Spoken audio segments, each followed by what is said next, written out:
રાજ્યભરની ખાનગી pre primary શાળાઓ બંધ છે, જ્યાં અમદાવાદમાં પણ પ્રી પ્રાઇમરી શાળાઓ બંધ રાખવામાં આવી। આ પ્રી પ્રાઇમરી શાળાઓના બનેલા નિયમના વિરોધમાં બંધ પાડવામાં આવ્યો છે। નવા નિયમ અનુસાર આ પ્રી સ્કૂલ માટે 15 વર્ષનો ભાડા કરાર જરૂરી છે। ભાડા કરાર માટે 11 મહિનાનો સમય રાખવાની સંચાલકોએ માંગ કરી। વારંવારની રજૂઆતો બાદ પણ યોગ્ય નિર્ણય નહીં લેવાતા વિરોધ યથાવત છે। જેની પ્રી પ્રાઇમરી શાળાઓ માટે સરકાર દ્વારા બનાવવામાં આવેલ નિયમોનો વિરોધ કરાઈ રહ્યો છે। છેલ્લા કેટલાક સમયગાળાથી પ્રી પ્રાઇમરી શાળાના સંચાલકો દ્વારા રાજ્ય સરકારમાં આ સંદર્ભમાં રજૂઆતો કરવામાં આવી હતી, પરંતુ એમાં સરકાર દ્વારા કોઈ પણ પ્રકારનો નિર્ણય લેવામાં નથી આવ્યો અને એને જ લઈને આજે રાજ્યભરની પ્રી પ્રાઇમરી શાળાઓ બંધ રાખવામાં આવી છે અને સંચાલકો આજે રિવરફ્રન્ટ ખાતે દેખાવ કરી રહેલા આપને જોવા મળી રહ્યા છે।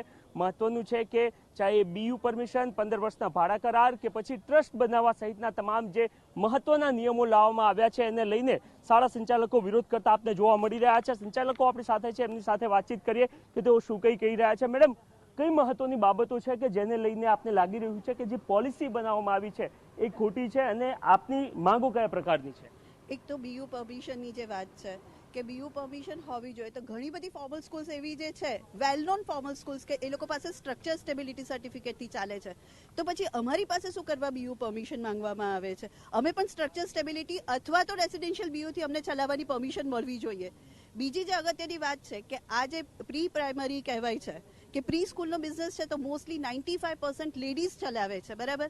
આખી સેન્ટ્રલ ગવર્મેન્ટ કહીએ તો અત્યારે મહિલા સશક્તિકરણની વાત કરે છે, તો ગુજરાત સરકાર એવું નથી લાગતું કે આ બધી પોલિસી લાવી અને પ્રી સ્કૂલ્સ બંધ કરાવવા માંગે છે કે જેનાથી મહિલા સશક્તિકરણ નહીં પણ એ લોકોની ઇન્ડસ્ટ્રીનું ગળું દબાવવામાં આવે? મેડમ, પરંતુ જ્યારે પોલિસી બનાવવામાં આવતી હોય છે ત્યારે જે પ્રકારના છેલ્લે ઘણા બનાવો બન્યા હતા, તો બાળકોની સુરક્ષાને ધ્યાનમાં રાખીને પોલિસી બનતી હોય છે, તો એને લઈને વિરોધ આપ શા માટે કરી રહ્યા છો? સેફટી ક્યારે બી ઇસ્યુ નથી રહ્યો। જ્યારે ફાયર સેફટીની પહેલા વાત આવી હતી ત્યારે લોકોએ નિયમ એમ રાખ્યો હતો કે 9 મીટરની નીચે સ્કૂલ હોય કે ના હોય, લોકો પર 10,000 લીટરની ટાંકી રાખવી। We were the first one to tell કે તમે એનો કોઈ ઓલ્ટરનેટિવ કાઢો, પણ ત્યારે એમને ઓલ્ટરનેટિવ લેટ કાઢ્યો। અત્યારના પણ જ્યારે બાળકોના સેફટીની વાત છે તો સેફટી માટે સ્ટ્રક્ચરલ સ્ટેબિલિટી સર્ટિફિકેટ એ ઇમ્પોર્ટન્ટ છે, ભલે પછી રેસિડેન્શિયલ કે કમર્શિયલ કેમ ના હોય, બરોબર। અને અમે સ્ટ્રક્ચરલ સ્ટેબિલિટી સર્ટિફિકેટ તમારા મ્યુનિસિપાલિટી કમિશનરના જે ઓર્ગેનાઇઝ એજન્ટ્સ હોય છે, ઓથોરાઇઝડ એજન્ટ્સ હોય, અમે એમના જોડે કરાવવા તૈયાર છે। તમે અમને રસ્તો તો આપો। એટલે કોઈ સ્પષ્ટતા નથી, જે સ્પષ્ટતા નથી, બિલકુલ સ્પષ્ટતા નથી। અમને જે બાલવાટિકા કરીને એક નિયમ છે જેના અંદર 2 અલગ મુદ્દાઓ લખ્યા છે, 2 ઇંગ્લિશમાં અને ગુજરાતીમાં પોલિસી આવી છે। ઇંગ્લિશ વાળો મુદ્દામાં એમ કહે છે કે એડવાઇઝેબલ છે આપણે રજીસ્ટ્રેશન પ્રાઇમરી સ્કૂલમાં કરાવવું, અને ગુજરાતીમાં કહે છે કે ફરજિયાત છે। ઝીરો સ્પષ્ટતા, અને 2 વર્ષ માટે પછી આટલો બધો ખર્ચો કરવાનો આવે તે અમને ફાવતું નથી। તો મેડમ, બદલાવ કયા પ્રકારના આપ ઈચ્છી રહ્યા છો કે આ પોલિસીમાં બદલાવ આવે કે જેના કારણે આપ દાવો કરી રહ્યા છો કે 90% આ વ્યવસાય સાથે મહિલાઓ સંકળાયેલી છે? वंदे भारत एक्चुअली बदलाव में हम लोग सरकार से रिक्वेस्ट यही करने के लिए आए हैं कि एक बीयू का जो कंसेंट है वो थोड़ा सा ज़्यादा इम्पॉसिबल जैसा है। जैसे हमें 10 महीने हो गए, सभी जितने भी प्री स्कूलर्स हैं सबने अपने अपने लैंडलॉर्ड से ट्राई किया, कोई भी लैंडलॉर्ड लीज पर प्रॉपर्टी देने के लिए रेडी नहीं है। तो उसमें हमें बदलाव चाहिए कि वो 11 महीने या 12 महीने का एग्रीमेंट हमें दे दे और बीयू की जगह पे वो हमें स्टेबिलिटी सर्टिफिकेट दे दे। हम बच्चों की सेफ्टी और सिक्योरिटी को लेकर कोई भी तरह का कोई भी कॉम्प्रोमाइज करना नहीं चाहते, हम हमेशा सरकार के साथ है। और अब यहाँ पे रिक्वेस्ट करते हैं कि अगर प्री स्कूलर्स इस रूल्स के कारण या इस गाइडलाइंस के कारण बंद होती है तो आप एक चीज सोचिए कि पूरी जितनी भी लेडीज है वो सब जितनी इंडिपेंडेंसी है उनकी वो पूरी इंडिपेंडेंसी खत्म हो जाएगी।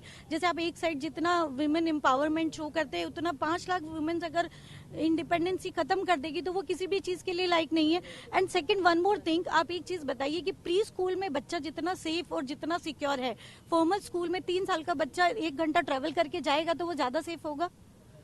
તો મોટાભાગની પ્રી પ્રાઇમરી શાળાઓ છે એ જે તે વિસ્તારમાં ખૂબ મોટા પ્રમાણમાં જોવા મળે છે અને આ સિવાય 90% મહિલાઓ આ વ્યવસાય સાથે સંકળાયેલી છે। ત્યારે મહિલા સશક્તિકરણનો જ્યાં એક તરફ દાવો કરવામાં આવી રહ્યો છે, બીજા તરફ પ્રી પ્રાઇમરી શાળાઓ બંધ થાય એ પ્રકારના નિયમો લાવવામાં આવી રહ્યા છે અને આ જ બાબતને લઈને સંચાલકો વિરોધ કરતા જોવા મળી રહ્યા છે। અગાઉ પણ રજૂઆતો કરવામાં આવી હતી અને એ જ તમામ બાબતોને લઈને હાલ પ્રી પ્રાઇમરી શાળાના સંચાલકો રજીસ્ટ્રેશન કરાવવાથી પણ દૂર ભાગતા જોવા મળી રહ્યા છે।